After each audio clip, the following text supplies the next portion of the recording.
ओकारं बिन्दुसंयुक्तं नित्यं ध्यायन्ति योगिनः कामदं मोक्षदं श्रेयोकाराय नमो नमः। अविरल शब्द घनौका प्रक्षालित सकल भूतल मल कलंका मुनि विरूपाशि तीर्थ सरस्वती हरत नो दुर्गा अज्ञानतिम्रान्धयानां ज्ञानाञ्जनशलाकया चक्षुरुन्मीलितमेन तस्मै श्रीगुरुवे नमः। परम गुरुवे नमः। परम्पराचार्य गुरुवे नमः। सकल कलश विध्वंसकं श्रेषां परिवर्धकं धर्म संबंधकं भव्य जीव मनः प्रतिबोधकारकं दम शास्त्रं श्री तत्वार्थ सूत्र जी नामधेयम् अश्व मूल ग्रंथ कर्तारा श्री सर्वज्ञ देवा उत्तर ग्रंथ कर्तारा श्री गणधर देवा प्रति गणधर देवा तेषां वचनोऽनुसारमासश्रीमद् आचार्य प्रवर्षोमि उमा सौम्य आचार्येण विरचितम् मंगलम भगवान वीरो मंगलम गौतमो वणि मंगलम कुंद कुंदार्यो जैन धर्मोस्तु मंगलम सर्वमंगलमांगल्यम सर्वकल्याणकारकम प्रधानां सर्वधर्माणां जैनं जयतु शासनम् मोक्षमार्गस्य नेतारं वेत्तारं कर्मभूभृतां ज्ञातारं विश्वतत्त्वानां वन्दे तद्गुणलब्धये पंचपरमेष्टि भगवान की जय। संत श्रोमणी आचार्य गुरुवर श्री विद्यासागर जी महामुनिराज की जय। परम पूज्य आचार्य श्री समय सागर जी महाराज की जय।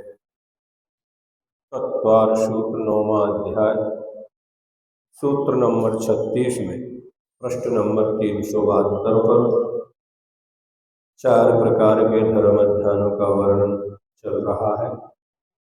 अब संस्थान विषय धर्म ध्यान के 4 प्रकार, ध्यान 4 प्रकार के, प्रत्येक के 4 भेद। अब उसमें धर्म ध्यान का जो अंतिम संस्थान विषय धर्म ध्यान है उसके भी 4 प्रकार हैं, पिंडस्थ, पदस्थ, रूपस्थ और रूपातीत। मिल गया। पिंडस्थ ध्यान, इसमें ध्याता मन वचन काय शुद्ध करके एकांत स्थान में खड्गासन या पद्मासन से तिष्ठ कर अपने पिंड माने शरीर में स्थित निर्मल गुण वाले आत्मा का ध्यान करता है। इसकी 5 धारणाएं हैं पिंडस्थ ध्यान की। धर्म ध्यान के 4 भेद, पिंडस्थ, पदस्थ, रूपस्थ और रूपातीत। अब पिंडस्थ की भी 5 प्रकार की धारणा है। पार्थिवी धारणा, इस धारणा में मध्य लोक के बराबर गंभीर क्षीर समुद्र को सोचे। उस क्षीर समुद्र के मध्य में जम्बूद्वीप प्रमाण 1000 पत्तों वाले तपाए हुए सोने के रंग का कमल विचारे। इस कमल के मध्य सुमेरु पर्वत समान पीत वर्ग एक कर्णिका को सोचे। फिर उस कर्णिका के ऊपर उन्नत स्फटिक मणि का धवल सिंहासन विचारे और उस सिंहासन पर स्वयं अपने कर्मों का नाश करने का उद्यमी होकर राग द्वेष रहित अपने शांत आत्मा के स्वरूप का विचार करे। जगत से बिल्कुल निराला स्वयं को सोचे और अपने शुद्ध स्वभाव का चिंतन कर मन उसमें तल्लीन हो गए, ऐसी भावना करे। कई दिन तक इस अभ्यास में परिपक्वता प्राप्त करता रहे, यही पार्थिवी धारणा है। ये मानसिक धारणा, इस प्रकार का चिंतन बैठकर वो साधन करता है, अपने मन को राग देश से बचाने के लिए एक अवलंबन है। अब पार्थवी धारणा के बाद आग्नेयी धारणा, ये उसी से आगे आगे बढ़ेगी क्रमशः। जो पार्थवी धारणा की थी, आग्नेयी धारणा ध्याता उसी सिंहासन पर बैठा हुआ अब यह सोचे कि मेरे नाभि स्थान में भीतर ऊपर को मुख खिला हुआ 16 पाखुड़ी का एक श्वेत कमल है। उसके प्रत्येक पत्ते पर क्रम से आ ई उ ऋ ऋ ए ऐ ओ औ अम आहा ऐसे 16 स्वर और बीच में रम लिखा सोचे। फिर इसी के ऊपर हृदय स्थान में एक औंधा माने उल्टा ऐसा खिला 8 पाखुड़ी का कमल विचारे। इस कमल के पत्तों को ज्ञानावरण, दर्शनावरण, मोहिनी, अंतराय, वेदनी, नाम, गोत्र, आयु ऐसे 8 कर्म रूप सोचे। नाभि कमल वाले बीच के रम मंत्र से धुआं और अग्नि शिखा निकलकर ऊपर बढ़ती है और हृदय स्थित कमल को जलाने लगती है। द्रव्य कर्म रूपी वन जल गया और अग्नि की जलती हुई शिखा अपने मस्तक पर आ जाती है और फिर शरीर के दोनों तरफ रेखा रूप आकार नीचे दोनों कोणों से मिलती हुई शरीर के चारों ओर त्रिकोण रूप हो जाती है। आपने कभी हवन के बीच में कुंड देखा हो, त्रिकोण कुंड, तो ऐसा ही त्रिकोण रूप हो जाती है। इस त्रिकोण की तीनों रेखाओं पर रम रम रम रम अग्नि में, तीनों कोणों के बाहर अग्नि में स्वस्तिक, भीतर तीनों कोणों में ओम रम लिखे हैं, ऐसा विचार है। इस प्रकार यह अग्नि मंडल भीतर तो कर्मों को और बाहर शरीर को दग्ध करके राख रूप हो शांत हो जाता है। अग्नि शिखा जहाँ से उठी थी वहीं समा जाती है, ऐसा विचार रखना, ये अग्नि धारणा है। पहले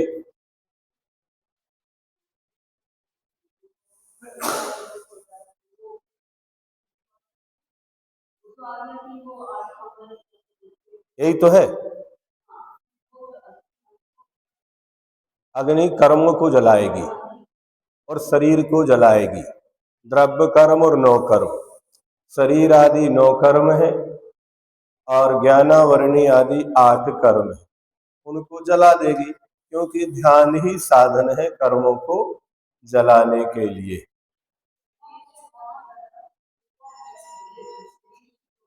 अग्नि यंत्र त्रिकोण में ही बनाया जाता है और रम जो है वो अग्नि का बीजाक्षर कहलाता है।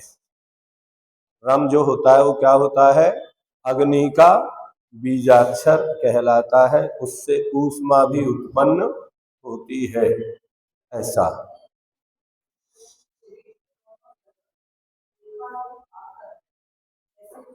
वो त्रिकोण बना के आपको पूरा टेंगल बन जाएगा। हाँ, नीचे से लेके ऊपर वो टेंगल बन जाएगा, आप उसके बीच में है ना। ये ध्यान करना है, कुछ करना नहीं है ना, अग्नि जलाना ना कुछ करना है। ये ध्यान के द्वारा ऐसी परिकल्पना करना है, चिंतन करना है। अब पृथ्वी धारणा हो गई, आग्नेय धारणा हो गई, अब वायु धारणा, मारुति या पवन धारणा। दूसरी धारणा के अभ्यास के बाद यह सोचे कि मेरे चारों ओर वायुमंडल घूम रहा है, हवा ने साए साए करते हुए द्रव्य कर्म और 9 कर्म की सारी राख उड़ा डाली और भस्म को उड़ाकर अग्नि शांत हो गई। ये ध्यान ग्रस्तों को नहीं होता है। ये किसको होगा? संस्थान विषय धर्म ध्यान अपन ने पहले ही कहा, ये मुनि महाराज को ही होगा।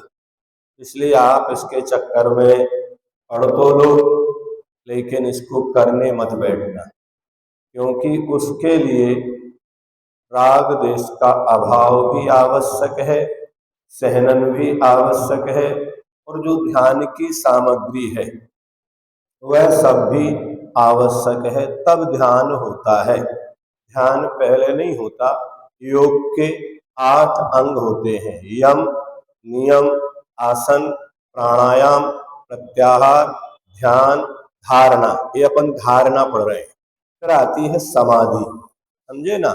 यम तो है नहीं है, यम का मतलब होता है जो पाप आदि हैं उनको जीवन पर्यंत के लिए त्याग करना, उसको यम कहा जाता है। फिर नियम तात्कालिक जो लेते हैं वो नियम कहलाते हैं कि हम 1 घंटे ऐसे बैठेंगे आदि आदि, ये नियम होते हैं। तो यम, नियम। फिर आसन। अब आसन तो सिद्ध वर्तमान में अपने को किसी को होना ही नहीं है, बिना कुर्सी के तो बैठ ही नहीं पाते हो, आसन कहाँ से सिद्ध करोगे? नहीं समझे ना। और उसके लिए सहनन चाहिए है, सहनन भी अपने पास ऐसा नहीं है, और यम नियम भी अपने पास नहीं है। अगर परिग्रह होगा तो परिग्रह का ही ध्यान होगा, इसलिए पूर्ण परिग्रह के त्यागी होंगे। यहाँ तक कि शरीर को भी मेरा नहीं मानना, क्योंकि शरीर भी एक परिग्रह है। बाकी सारे परिग्रह तो अपन छोड़ देते हैं, लेकिन जो शरीर से ममत्व भाव है वह भी वहाँ नहीं होना चाहिए, तब ये ध्यान होते हैं। तो ऐसे मारुति या पवन धारणा, सारी राख जो हुई थी वो क्या होगी? उड़ जाएगी। अब चौथे नंबर पर है जल धारणा। तीसरी धारणा का अभ्यास हो जाने पर फिर विचार है कि मेरे ऊपर जोर के बादल छाए हुए हैं, पानी खूब बड़ी बड़ी बूंदों को लेकर बरस रहा है। इस वर्षा से जो कहीं कहीं थोड़ी बहुत बची हुई राख, कर्म की राख के धब्बे, कोई राख नहीं, कौन सी राख?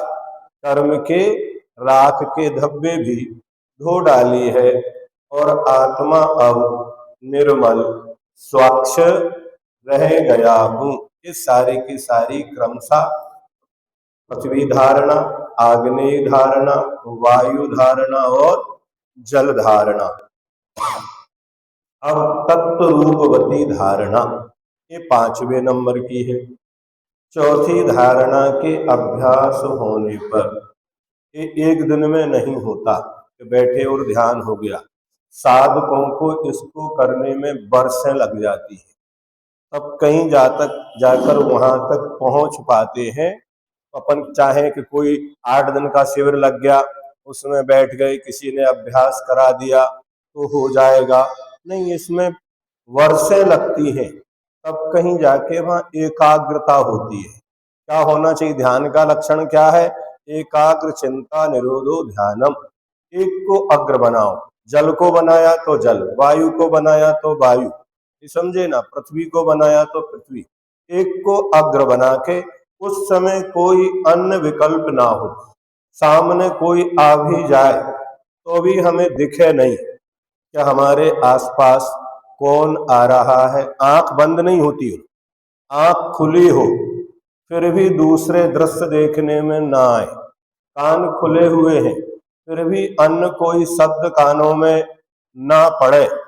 लोग बोल रहे हैं, कोलाहल हो रहा है, सब हो रहा है, इसके बावजूद भी उनका उपयोग एक पल के लिए भी, जैसे कमठ ने पारसनाथ भगवान के ऊपर इतना उत्सर्ग किया तो भी वो चलायमान नहीं हुए। सीतेंद्र ने रामचंद्र जी के ऊपर इतना सब कुछ किया तो भी वह अपने ध्यान से चलायमान नहीं हुए। तो सारे के सारे जो साधन हैं, अंग हैं उसके, नहीं समझे ना।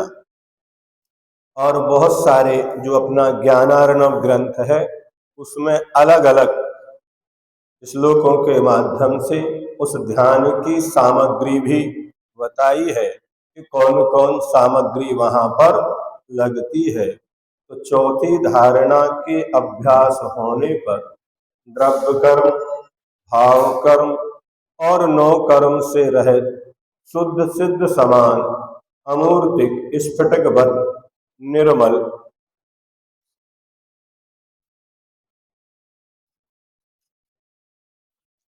अनंत दर्शन, अनंत ज्ञान, अनंत सुख, अनंत वीर्य, सूक्ष्मत अवगाहनत अगुरुलघुत अव्यावाद आदि चैतन्य गुणों का समुदाय रूप एक अखंड चैतन्य घन रूप से अपना अनुभव करे। इस प्रकार पिंडस्थ माने शरीर, पिंड माने क्या होता है? शरीर, या पिंडे तद ब्रह्मांडे ऐसा एक शब्द आता है। जो इस पिंड में है वही पूरे पूरे ब्रह्मांड में भी वैसी लोक की रचना है। ये समझे ना, व्यक्ति अगर दोनों पैर फैला के और कमर पे दोनों हाथ रख के खड़ा हो जाता है तो किसका आकार बन जाता है? ये लोक का नक्शा पूरा बन जाता है। और लोक में कुछ होता है तो उसका प्रभाव इस पर पड़ता है, और इसमें कुछ होता है तो इसका प्रभाव लोक के ऊपर भी पड़ता है, क्योंकि महास्कंद रूप में हम सब कहीं ना कहीं जुड़े हुए हैं, अलग नहीं होते हैं। तो पिंडस्थ माने शरीरस्थ आत्मा का ध्यान है, जो शरीर में रहने वाली हमारी आत्मा है उसका ध्यान। अब पदस्थ ध्यान, इस ध्यान में ध्याता अपनी इच्छा अनुसार भिन्न भिन्न पदों पर विचार करता है। जैसे हृदय स्थान में 8 पाखुड़ी का कमल सोचकर प्रत्येक पत्ते पर नमो अरहंताणम, नमो सिद्धाणम, नमो आयरियाणम, नमो उवज्जायाणम, नमो लोए सव्व साहूनम, सम्यक दर्शनाय नमः, सम्यक ज्ञानाय नमः और सम्यक चारित्राय नमः पदों को सोचे।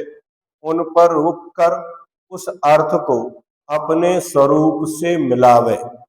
स्वाध्याय और मंत्र जाप में जो चित्त की एकाग्रता होती है वह भी पदस्थ ध्यान है। जो अपन स्वाध्याय कर रहे हैं, कुछ पढ़ते पढ़ते एक पल के लिए वहां रुक गए, उसके जो लिखा है उसके बारे में चिंतन करने लगे, इसका अर्थ क्या है, विशेष अर्थ क्या है, यहाँ ये पद यहाँ पर क्यों दिया है, आदि आदि, ये भी पदस्थ ध्यान के अंतर्गत ही। तो स्वाध्याय में भी बैठे होते हैं मुनि महाराज, और कब कहाँ से कहाँ पहुंच जाते हैं कोई पता, बाहर आपको लग रहा है वो यहीं बैठे हुए हैं, लेकिन अंतरंग में उनका चिंतन कहाँ तक वो चले जाएं, ये बहुत ही दुर्लभ क्षण होते हैं। लेकिन ये सब भी जो करते हैं संसारी लोग, उससे संसार की वस्तुएं प्राप्त होती है। इसलिए इन ध्यानों को करने के लिए ज्ञानार्णव में मना किया है। क्या कहा है? ये ध्यान ना करें, क्योंकि इनके द्वारा उपलब्धि के रूप में कुछ ज्यादा नहीं होता। क्या इनके चक्कर में किसी को ज्यादा नहीं पड़ना चाहिए। सीधा वहां निषेध किया है, यम नियम आसन ये सब कह दिया, और बाद में उन्होंने एक लाइन में परंतु लगा के पूरा का पूरा विषय पढ़ने योग्य है, जानने योग्य है, लेकिन इसमें उलझने योग्य नहीं है। अगर उलझ गए तो कई लोग पागल भी हो जाते हैं, विक्षुब्ध हो जाते हैं, क्योंकि इन मंत्र आदि के द्वारा जो व्यंतर आदि है वो आकृष्ट हो जाते हैं, और आकृष्ट होकर वह विघ्न भी उत्पन्न करने लगते हैं। जहां जहां मंत्रों की सिद्धियां हैं वहां कोई ना कोई देवियां या देव नियम से उपस्थित हुए, चाहे पुष्पदंत भूतबली हो, उन्होंने उस पदस्थ ध्यान को किया, जाप किया, तो वहां वो हो गए। एक कथा गुरुजी बार बार सुनाते थे, जो स्थूल भद्र थे। कौन थे? स्थूल भद्र अब स्थूल भद्र अपने गुरु के पास रहते थे और उन्होंने कहा, एक विद्या प्राप्त कर ली, उसका नाम था परकाय प्रवेश। क्या किया? परकाय प्रवेश। अब उन्होंने गुरु को बताया नहीं, इतना भर कहा हम बाहर जा रहे हैं जंगल में ही, वहां ध्यान करेंगे। तो गुरु ने कहा ठीक है जाओ। अब इतने में जो महाराज गए थे स्थूल भद्र, उनके परिवार के लोग, नगर के लोग उनके वंदनार्थ आए। उन्होंने पूछा वो महाराज कहाँ है?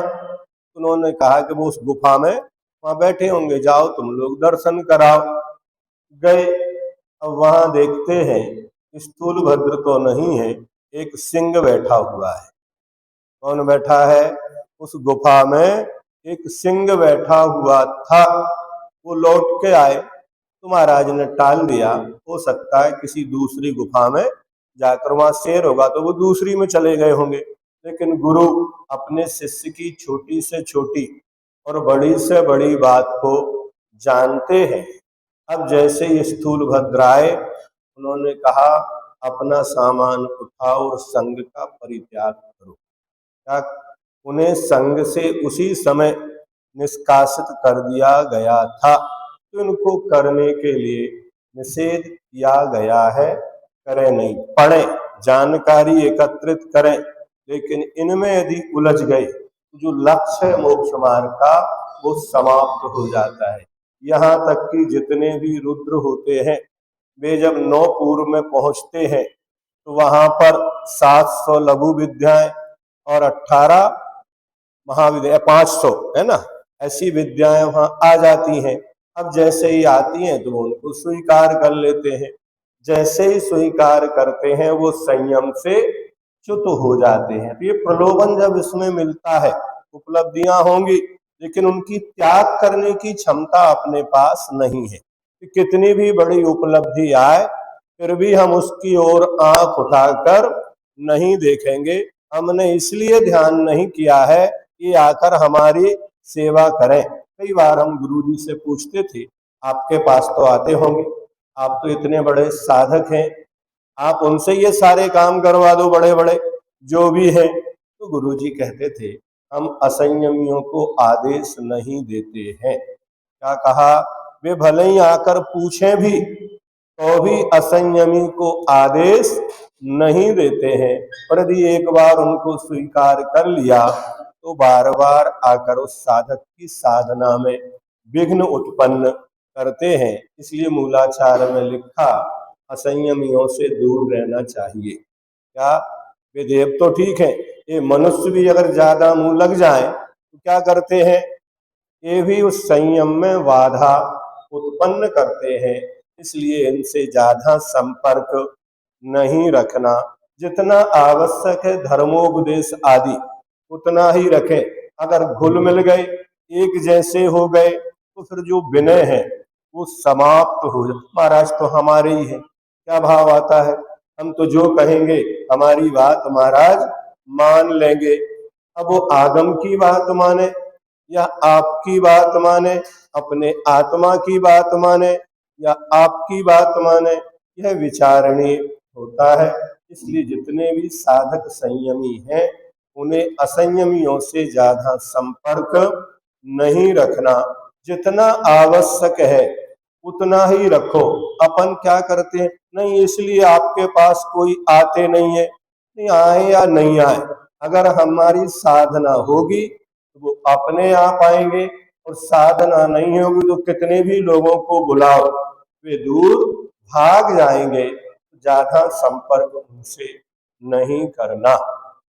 रूपस्थ इस ध्यान में यह सोचे कि मैं समूह शरण में साक्षात तीर्थंकर भगवान को स्वर्ण सिंहासन पर कमल के ऊपर अंतरिक्ष विराजमान परम वीतराग छत्र चमर आदि 8 प्रातिहारी सहित देख रहा हूं, अथवा पद रूप अपने आप ही तिष्ठा हूं। 12 सभाएं लगी है, सभी जीव दिव्य धुनि का पान कर रहे हैं, अथवा ध्याता किसी भी अरहंत प्रतिमा को चित्त में लाकर उसके द्वारा अरहंत का स्वरूप विचारे।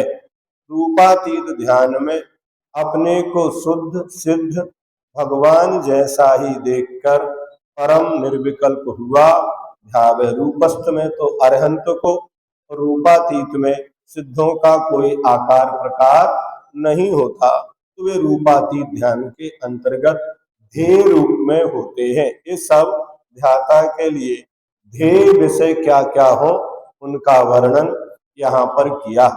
अब आदि के दो शुक्ल ध्यानों के स्वामी, क्योंकि आर्त ध्यान का वर्णन हुआ, रौद्र ध्यान का हुआ, धर्म ध्यान का हुआ। अब जो अंतिम ध्यान है शुक्ल ध्यान, उस शुक्ल ध्यान के भी चार भेद हैं। उन चार में जो दो ध्यान है उनके स्वामी कौन होते हैं? तो शुक्ले चाद्य पूर्व विदा, शुक्ले चाद्य पूर्व विदा।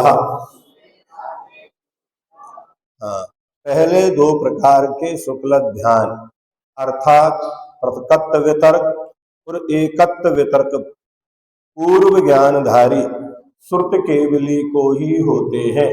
भले ही आपको बाहर में लगे कि उन्हें नमोकार मंत्र भी नहीं आ रहा है, फिर भी वे श्रुत केवली हो सकते हैं अपनी विशुद्धि के बल से, क्योंकि बिना इन दो ध्यान के जो पहले कर्म है श्रेणी आदि आरोहण नहीं कर सकते हैं।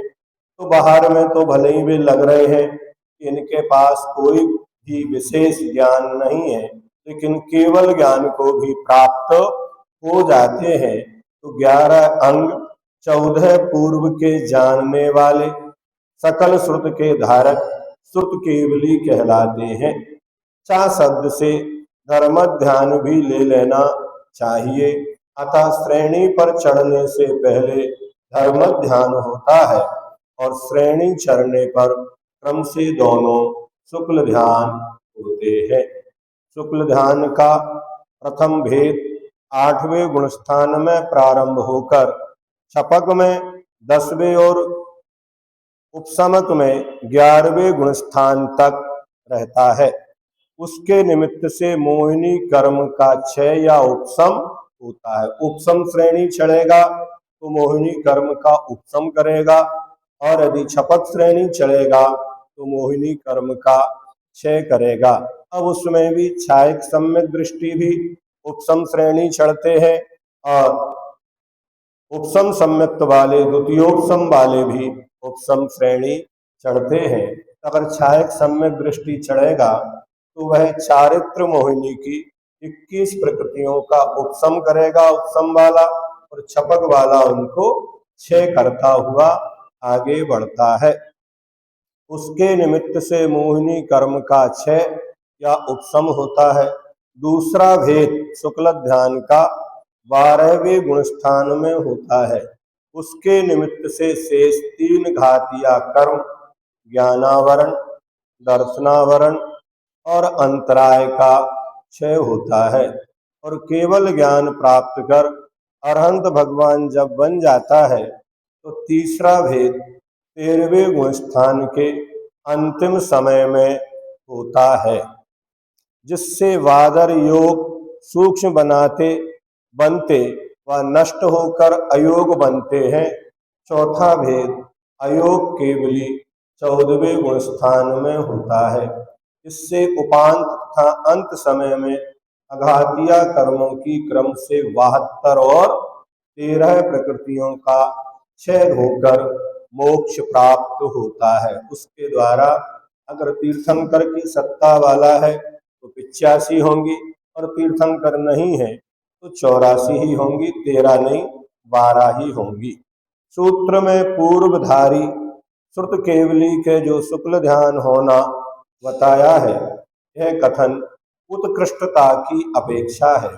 साधारण रूप से यह ध्यान अष्ट प्रवचन मात्र का 5 समिति और 3 गुप्ती है, उनका पालन कर रहे हैं, इतना ही साधु के लिए पर्याप्त है। इससे ज्यादा ज्ञान की आवश्यकता उन्हें नहीं होती है। वो तो कोई बुराई नहीं, लेकिन कम से कम इतना ज्ञान तो उनके पास होता ही होता है।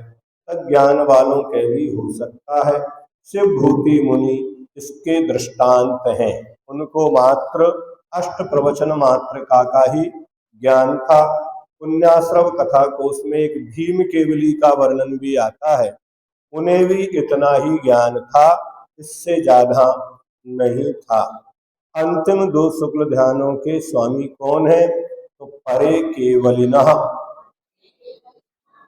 अंत के सूक्ष्म क्रिया प्रतिपाति और व्योपरत क्रिया निर्वर्ती, ये दो शुक्ल ध्यान सयोग केवली और अयोग केवली के ही होते हैं।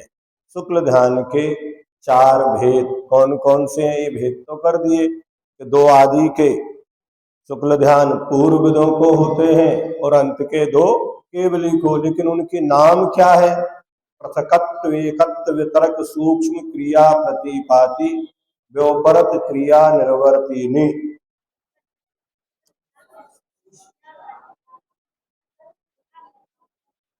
पृथकत्व, एकत्व, वितरक, सूक्ष्म क्रिया प्रतिपाति, व्योपरत क्रिया निवर्तिनी।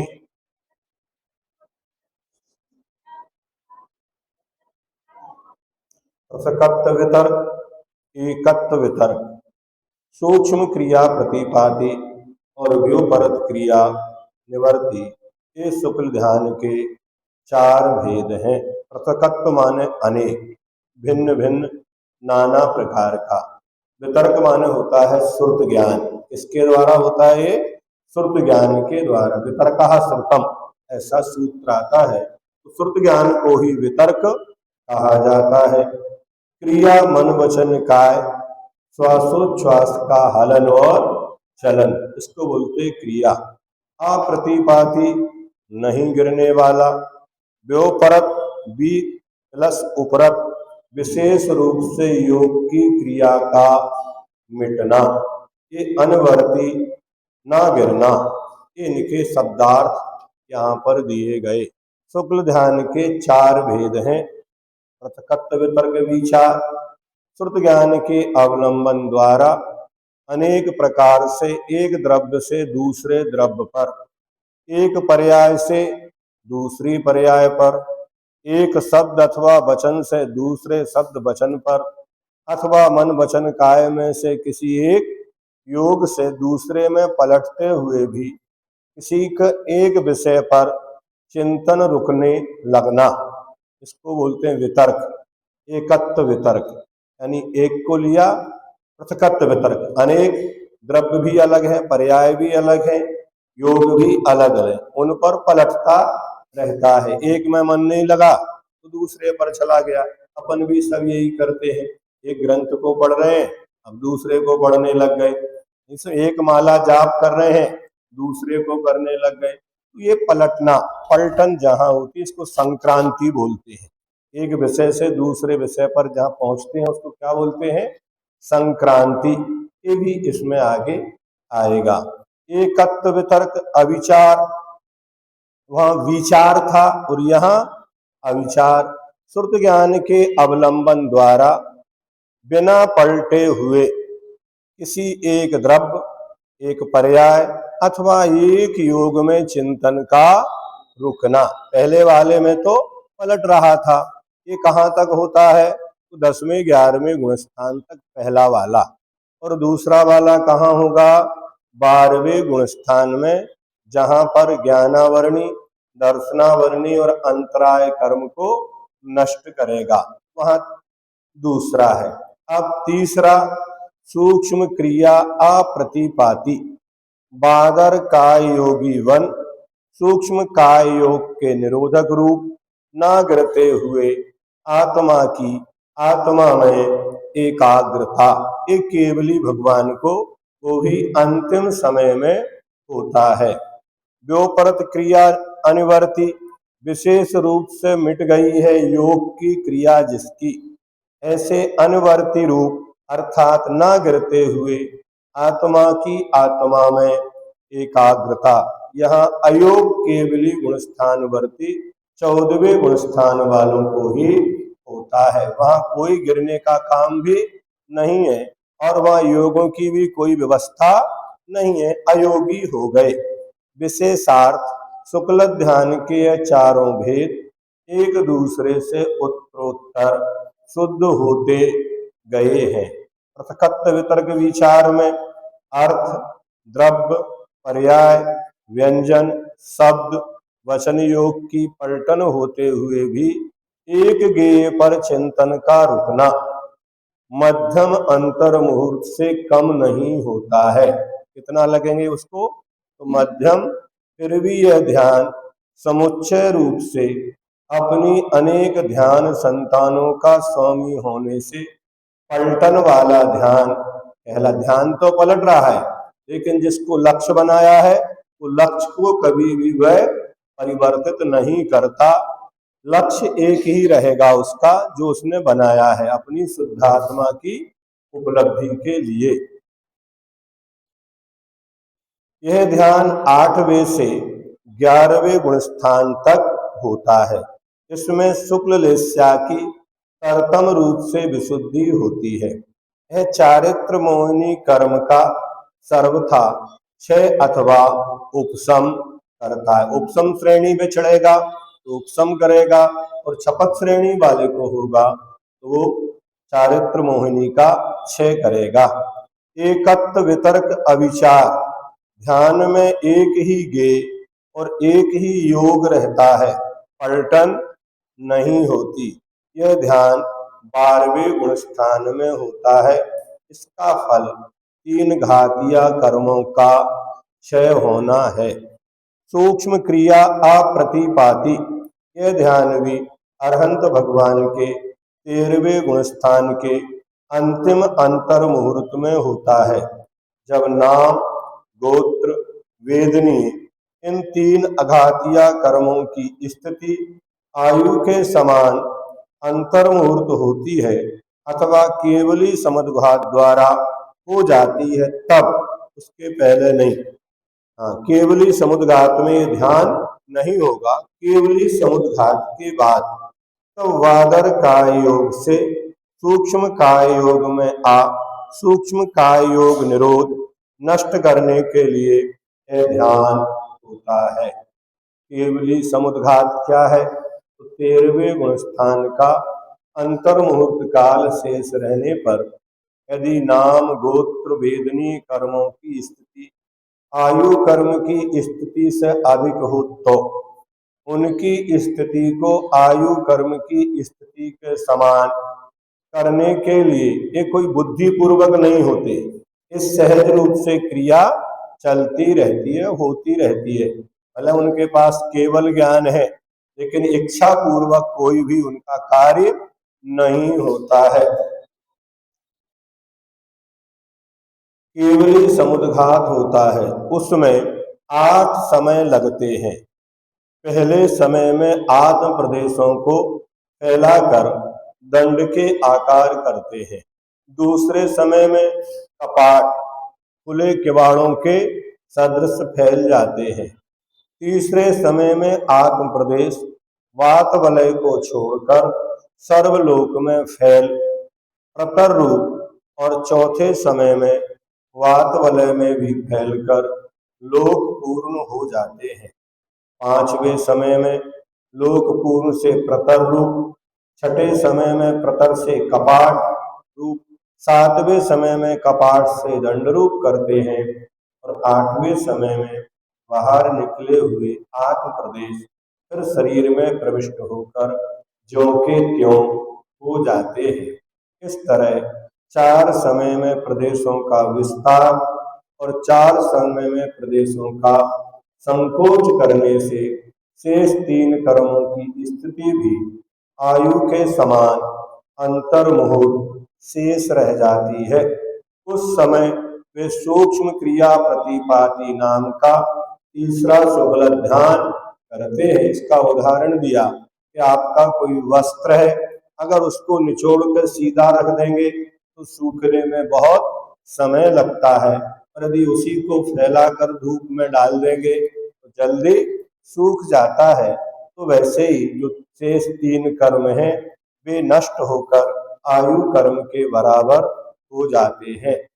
दंडाकार के 2 समयों प्रवेश के एक समय में औदारिक का योग, क्या दंडाकार एक जाने में और एक आने में, और एक प्रवेश के समय में औदारिक का योग, कपाट के दो समों में औदारिक मिश्र का योग, और प्रतर के दो समियों लोक पूरण के एक समय में कारवाण का योग होता है। कौन कौन से?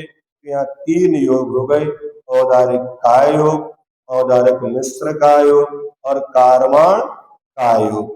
इतने अल्प समय में भी वहां 8 समय में ही 3 योगों का परिवर्तन हो गया। तीसरे ध्यान में वर्णित बादर का योग से सूक्ष्म कायोग में आने का क्रम यह है कि केवली भगवान वादर कायोग के अवलंबन से प्रथम बादर मनोयोग को सूक्ष्म करते हैं। अब तीनों योगों में किस किस को सूक्ष्म करेंगे? तो पहले काय योग के अवलंबन से प्रथम बादर मनोयोग को सूक्ष्म करते हैं, फिर बादर वचन योग को, तदनंतर बादर श्वासोच्छ्वास को भी सूक्ष्म कर देते हैं।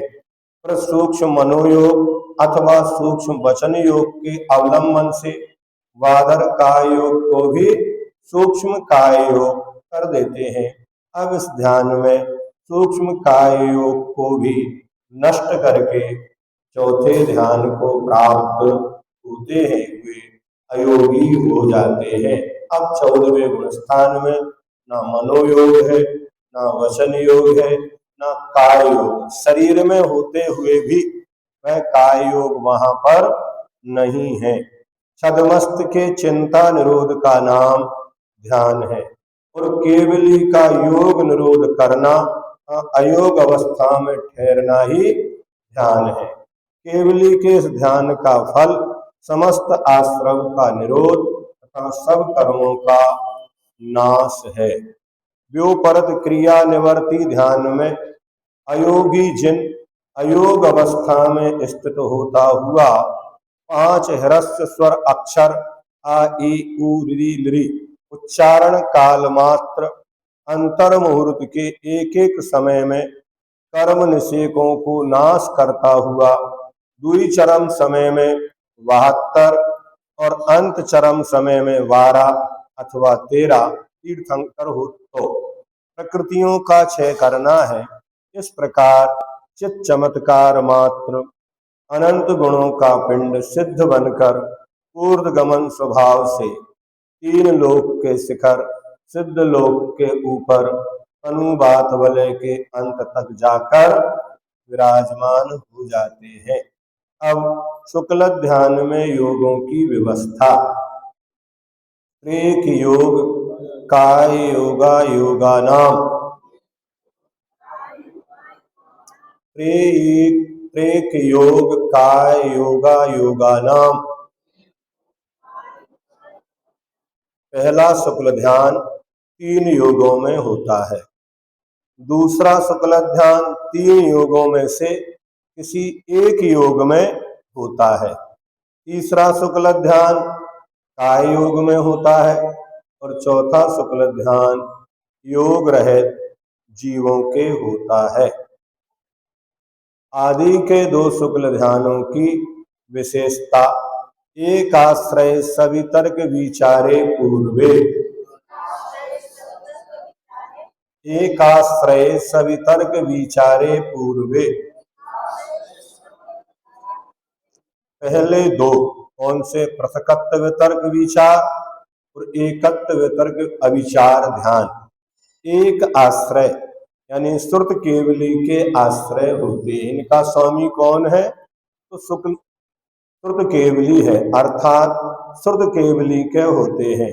और यह दोनों वितर्क यानी श्रुत ज्ञान तथा विचार पलटन परिवर्तन सहित होते हैं।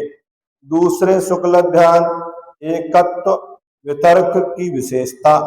अविचारम द्वितीयम, अविचारम द्वितीयम।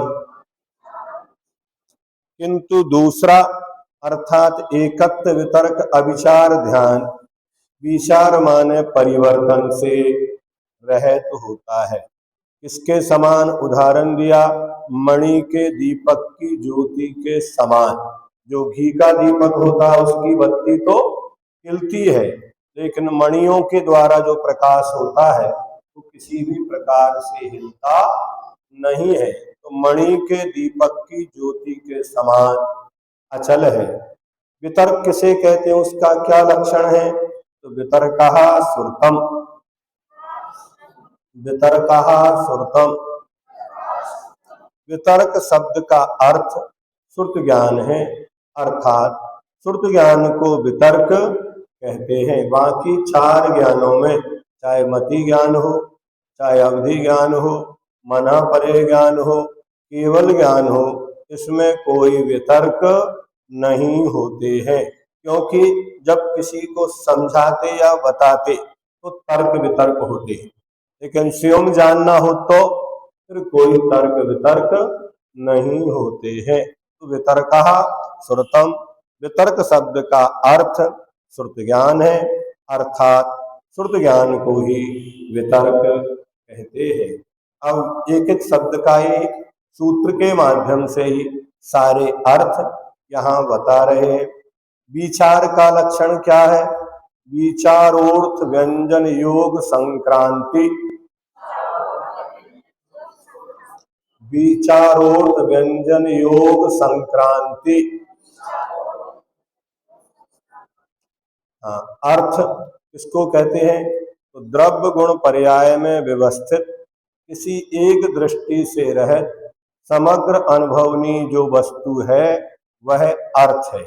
यहाँ अर्थ का शब्दार्थ नहीं कह रहे, अर्थ का अभिप्राय क्या है? तो जो द्रव्य गुण पर्याय में व्यवस्थित, किसी एक दृष्टि से, या तो द्रव्य की दृष्टि से, या गुण की दृष्टि से, या पर्याय की दृष्टि से, किसी एक दृष्टि में व्यवस्थित, किसी एक दृष्टि से रहित, समग्र अनुभवनी जो वस्तु है, अकेले द्रव्य को नहीं, अकेले गुण को नहीं, अकेले पर्याय को नहीं, समग्र का जहाँ विचार होता है उसका नाम है अर्थ।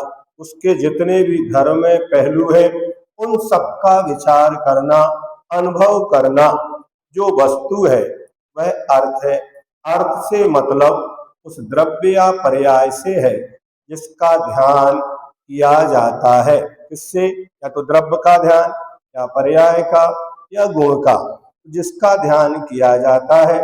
व्यंजन का अर्थ वचन है और मन वचन काय की क्रिया को योग कहते हैं, तथा संक्रांति का अर्थ परिवर्तन या पलटना है। द्रव्य से द्रव्यांतर, पर्याय से पर्यायांतर, गुण से गुणांतर, अथवा मनोयोग से वचन योग, वचन योग से काय योग, ऐसा वो पलटता रहता है, उसका नाम है संक्रांति या परिवर्तन।